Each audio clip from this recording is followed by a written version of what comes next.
Hi guys, welcome back to my channel. Today I'm going to show you how you can create Capcut account on PC.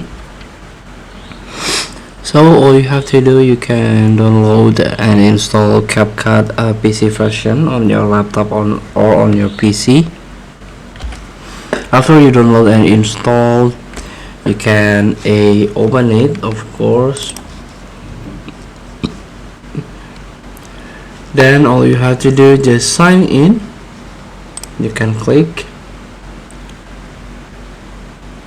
Then here you can sign in with your TikTok account. If you have a TikTok account, you can link it with a Capcut PC version, or you can sign in with your Facebook. Make sure you are already logged in your Facebook account, and of course sign in with Google.